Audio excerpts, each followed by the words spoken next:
Well, today is the parliamentary elections in Hungary. We're not going to have results for quite a few more hours, so I don't think I'm going to wait and see. Um, but there's still a lot to talk about between Hungary and France, which is going to have their election a week from now. Currently, as you know, probably if you even know that there's an election going on in France, I'm sure you know that Macron and Le Pen are relatively close. I don't think we would call it a close election by American standards, but at this point, if you look at the polls. But if you listen to Emmanuel Macron himself, you shouldn't listen to the polls because the polls are fake and they are overestimating his chances of winning. And so if you support the neoliberal world order, you need to make sure that you show up next Sunday and the 2 Sundays after that on April the 24th for the runoff election, which is going to be the real election. It seems pretty certain that Le Pen and Macron are going to be the two people in the runoff. And, you know, personally, I think I like that Zemmour guy better, but I'm not French. I don't live in France, so it doesn't matter to me one way or the other. If people, you know, if Le Pen and Macron are the ones who make it in there, that seems at least like enough of a difference. That seems like a real choice. You've got a choice between Macron, the retired Rothschild banker, who, and that's not a conspiracy theory, that's literally on his resume, who represents the global banking elite and the Western neoliberal world order. Back in, 2017, when he was first elected, he was proclaimed the savior of Europe. You know, it was the reaction against, turning the tide against Brexit and Trump, because remember 2015 we had Brexit, 2016 we had Trump, and then 2017 people were thinking, oh my gosh, are we going to have President Le Pen now? And Macron won in 2017 and turned the tide as far as, you know, people like The Economist magazine were concerned. And I'll be honest, out of, the major Western world leaders, whether it be Olaf Scholz, Boris Johnson, or Joe Biden, Macron is clearly the one who is trying to come across as the most reasonable to people who are not, neoliberal elites. He's tried to publicly portray himself as, anti-woke and, decried all these Americans who are trying to tear down, civilization and make Westerners ashamed of their past. And he's been the only somewhat reasonable leader in the West when it comes to dealing with Russia and the issue of Ukraine. As far as I was concerned, it seemed as though Macron was the only one who was really trying to avoid the war. Johnson and Biden and Scholz, although I think Scholz was just pure incompetence, but in the case of Biden and Johnson, I felt at the time that they were actively trying to encourage Russia to enter Ukraine. And so that's why I would say Macron is probably the least terrible neoliberal shill. But with that said, he's still horrible. We still have, of course, the yellow vests in the rearview mirror, which he crushed with an iron fist. Not to mention, all his other policies, which, remember, the yellow vests started over a very, very regressive tax on diesel fuel, which, of course, was levied in the name of trying to save the environment.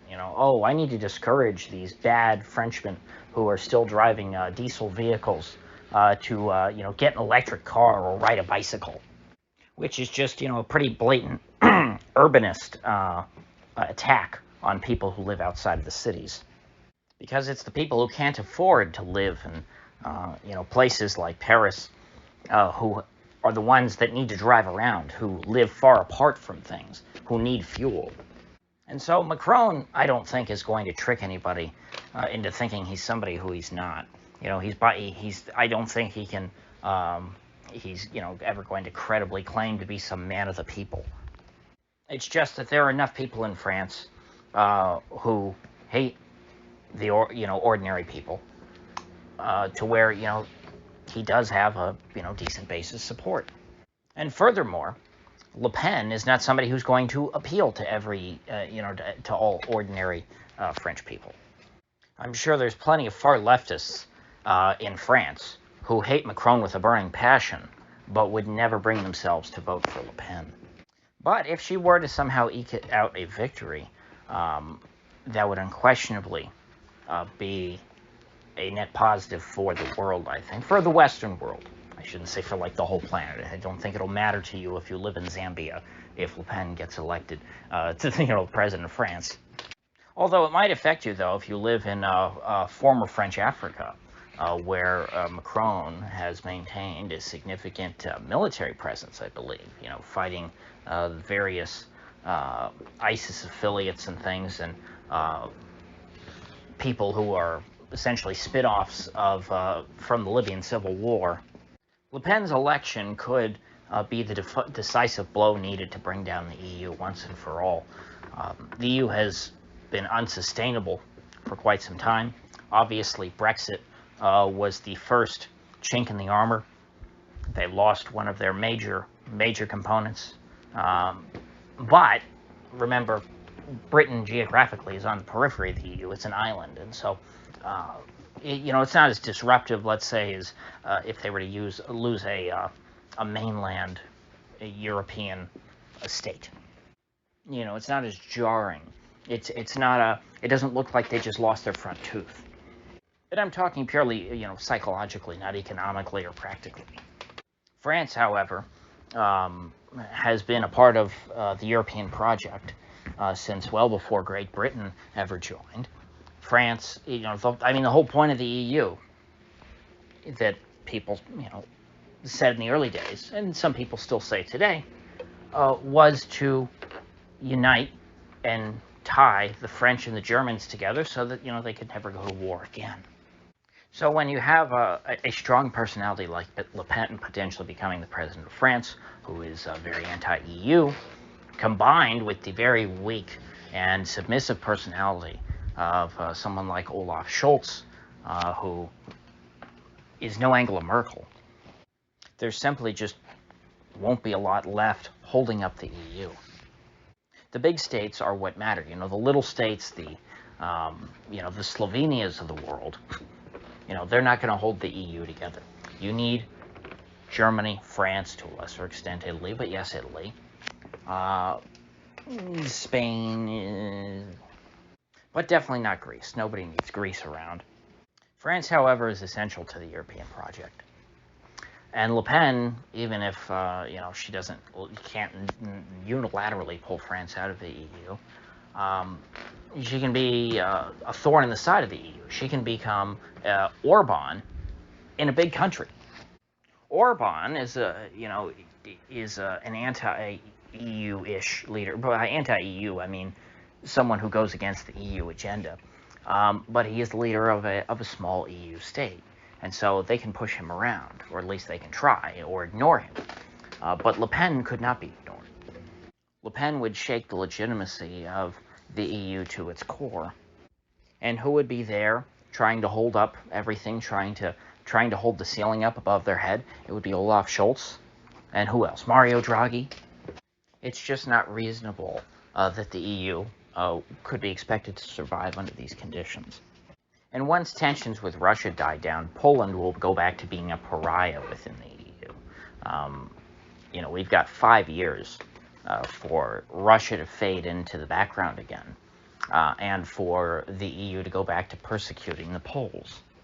And so an axis would form between Law and Justice and Poland. I can never pronounce the name of Orban's party in Hungary, and Le Pen. But who knows? Maybe the Poles will be so butthurt over Russia that they will never speak to the Hungarians again. But even if they don't personally like the Hungarians, the EU will view them as allies. Just like how Saddam Hussein may have hated Al-Qaeda, but the U.S. was able to invade and conquer Iraq on the pretense that Saddam Hussein was allies with Al-Qaeda. The EU would have no problem doing the same thing to Poland. And so the core of the EU would be completely surrounded in its own eyes by enemies, and that would, I think, make it lash out. You would have France, this hulking behemoth, opposing, the core ideals of the European project. You would have Poland, and you would have Hungary.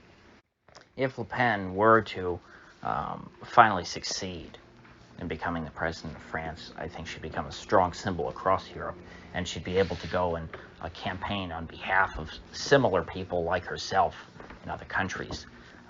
For example, perhaps if you get Le Pen in France, you could finally get, what was the name of that? Actually, I guess they went down in scandal. I don't know if the Freedom Party is still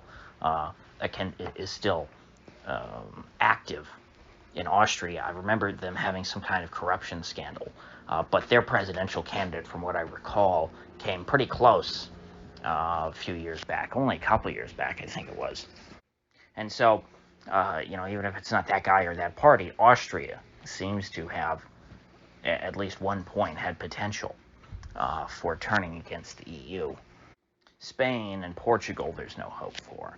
I mean, Portugal, after the death of Salazar, they went full in the other direction, never looked back, and there's nothing good that comes out of Portugal. Greece at this point has been whipped into submission by the EU. I think that Grexit is a distant memory at this point. It's not something that can be considered a potential future at this stage. Perhaps the entire EU project will have to collapse in order for Greece to leave. But Greece will not take the initiative at this point because I think that they're afraid of losing EU support. It's that simple. Greece is a client state, and they can't survive, or at least they feel that they can't survive without support from Brussels. I always try and remain hopeful about Italy. The fact that they had to install an unelected central banker in the form of Mario Draghi as their prime minister, despite the fact that nobody's ever voted for Mario Draghi, I think is demonstrative of what potential there is in Italy. I think a lot of this at this point is just the bandwagoning effect. When you're trying to take down an established order, normalcy bias keeps people from accepting something that appears radical. And the idea has to be normalized, and it can be normalized on the small scale through people like Orban, through the Poles, but those can be written off by Westerners as, oh, well, those are just crazy Eastern Europeans.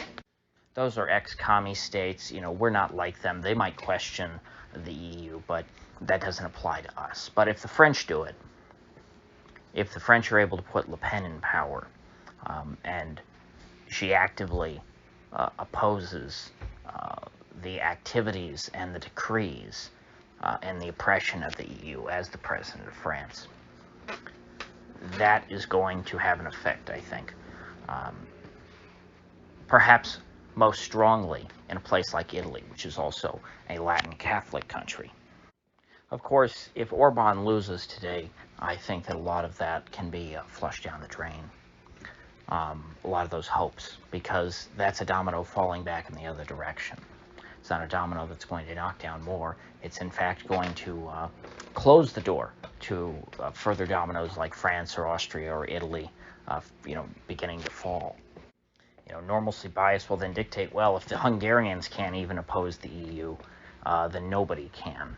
Then we certainly can't in Italy. We certainly can't in France. We certainly can't in Austria. And then the Poles will be completely isolated from Russia, isolated from the EU. They will be all on their own. And at that point, we're one neoliberal color revolution away from total domination by the Eurocrats over the non-Russian world. So, with that said, I will see you folks back here tomorrow.